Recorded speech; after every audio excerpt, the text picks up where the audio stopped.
तो सिर्फ पैसा कमाना ही काफी नहीं है ना? असली खेल तो कुछ और ही है। असली खेल है एक ऐसा मजबूत फाइनेंशियल किला बनाने का जो किसी भी आर्थिक तूफान का सामना कर सके। तो आज हम सब मिलकर इसी मजबूत किले को बनाने के तरीके समझने वाले हैं। अच्छा, तो इस सफर में हम करेंगे क्या?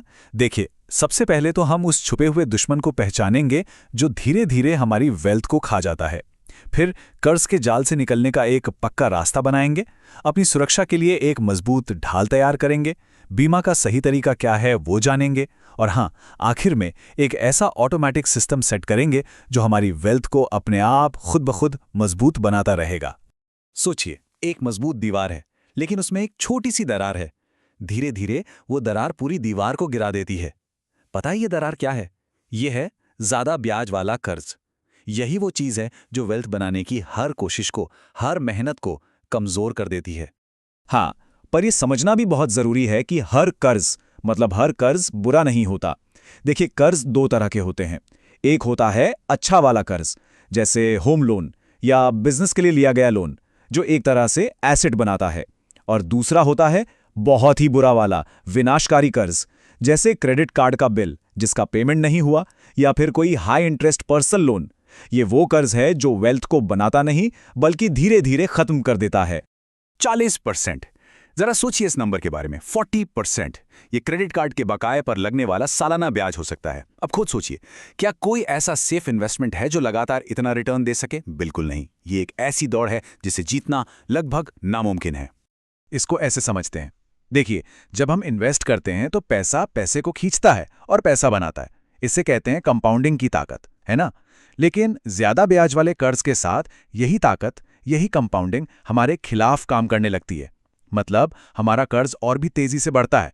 यह हमें फाइनेंशियली और कमजोर बनाता चला जाता है। तो ठीक है, प्रॉब्लम तो समझ आ गई। अब बारी है इसके सॉल्यूशन की। चलिए अब इस विनाशकारी कर्ज से हमेशा के लिए छुटकारा पाने का एक सॉलिड प्लान बनाते हैं। इस मेथड का नाम है डेट स्नोबॉल मेथड। जैसे बर्फ का एक छोटा सा गोला पहाड़ से लुढ़कते हुए बड़ा और बड़ा होता जाता है, बिल्कुल वैसे ही ये साइकोलॉजिकली बहुत पावरफुल है। क्यों? क्योंकि जब सबसे छोटा कर्ज जल्दी से खत्म हो जाता है ना, तो एक जीत वाली फीलिंग आती है, एक मोमेंटम बनता है। और यही मोमेंटम हमें आगे बढ़ने की हिम्मत देता है।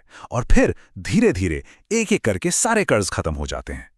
और सच तो यही है, कर्ज सिर्फ सिर पर एक नंबर नहीं होता। ये चिंता लाता है, प्रेशर बनाता है, सही फैसले लेने में मुश्किल पैदा करता है। तो कर्ज चुकाना सिर्फ हिसाब किताब बराबर करना नहीं है, ये एक इमोशनल जीत भी है। कर्ज से आज़ादी जो मेंटल पीस देती है ना, वो अनमोल है। और यही शांति हमें भविष्य में और भी बेहतर फाइनेंशियल फैसले लेने में मदद करती है। तो किले के अंदर के दुश्मन यानी कर्ज से तो हमने निपट लिया, लेकिन बाहरी हमलों का क्या? इसके लिए हमें चाहिए एक बहुत मजबूत फाइनेंशियल ढाल, और वो ढाल है इंश्योरेंस यानी बीमा। अच्छा, अब आगे बढ़ने से पहले एक बहुत बड़ी, बहुत कॉमन गलतफहमी को दूर कर लेते हैं। प्लीज इस बात को गांठ बांध लीजिए। बीमा कोई इन्वेस्टमेंट नहीं है। इसका एक और सिर्फ एक ही काम है, प्रोटेक्शन यानी सुरक्षा।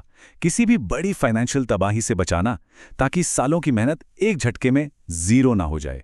तो ये जो मजबूत ढाल है, ये 3 जरूरी हिस्सों से मिलकर बनती है। पहला, हेल्थ इंश्योरेंस, जो किसी भी मेडिकल इमरजेंसी के खर्चों से बचाता है। दूसरा, डिसेबिलिटी इंश्योरेंस, जो इनकम के नुकसान से बचाता है। और तीसरा, लाइफ इंश्योरेंस, जो किसी अनहोनी की स्थिति में परिवार को आर्थिक सुरक्षा देता है। एक मजेदार बात देखिए, लोग घर का बीमा कराते हैं, गाड़ी का बीमा कराते हैं, लेकिन अक्सर अपनी सबसे कीमती चीज का बीमा कराना भूल जाते हैं। और वो क्या है? वो है कमाने की क्षमता, वो एबिलिटी जिससे ये सब कुछ खरीदा गया है। सोचिए, अगर किसी वजह से इनकम ही रुक जाए तो पूरा का पूरा फाइनेंशियल स्ट्रक्चर ढह सकता है। डिसेबिलिटी इंश्योरेंस इसी क्षमता की, इसी सबसे बड़े एसेट की रक्षा करता है। तो अब ये तो साफ हो गया कि बीमा क्यों जरूरी है। अगला सवाल आता है, सही बीमा चुने कैसे? देखिए, यहां पर सिद्धांत बहुत सीधा सा है। चीजों को जितना हो सके सिंपल और क्लियर रखें। देखिए, सबसे अच्छी स्ट्रैटेजी है बीमा और इन्वेस्टमेंट को हमेशा हमेशा अलग अलग रखना। एक सिंपल, सस्ता टर्म लाइफ इंश्योरेंस लें, जिसका काम सिर्फ प्रोटेक्शन देना है, बस।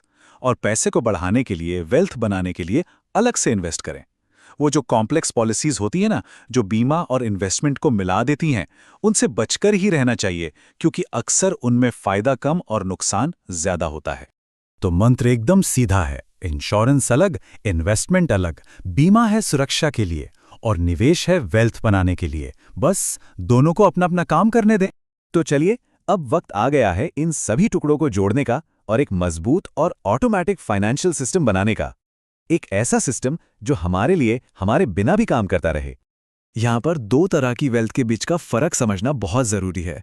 एक होती है नाजुक वेल्थ, जो ताश के पत्तों के घर जैसी होती है। दिखने में तो बहुत अच्छी लगती है, लेकिन सुरक्षा की नींव के बिना एक ही झटके में, एक ही संकट में बिखर सकती है। और दूसरी होती है मजबूत वेल्थ। ये एक चट्टान पर बने घर की तरह होती है, जिसकी नींव में स्थिरता और सुरक्षा होती है, और यही चीज उसे हर मुश्किल में टिके रहने की ताकत देती है। तो एक मजबूत ऑटोमेटिक सिस्टम इन 4 पिलर्स पर खड़ा होता है। पहला, किसी भी इमरजेंसी के लिए कम से कम 6 महीने का एक इमरजेंसी फंड। दूसरा, पूरा इंश्योरेंस कवरेज, कोई कमी नहीं। तीसरा, ज्यादा ब्याज वाले सारे बुरे कर्जों से पूरी तरह आज़ादी। और चौथा और आखिरी, ग्रोथ के लिए लंबे समय के लक्ष्यों के लिए ऑटोमेटिक इन्वेस्टमेंट्स। तो अंत में ये सवाल खुद से पूछना बनता है कि हमारी फाइनेंशियल लाइफ का जो किला है वो रेत पर बना है या फिर एक मजबूत चट्टान पर? वो नाजुक है या मजबूत?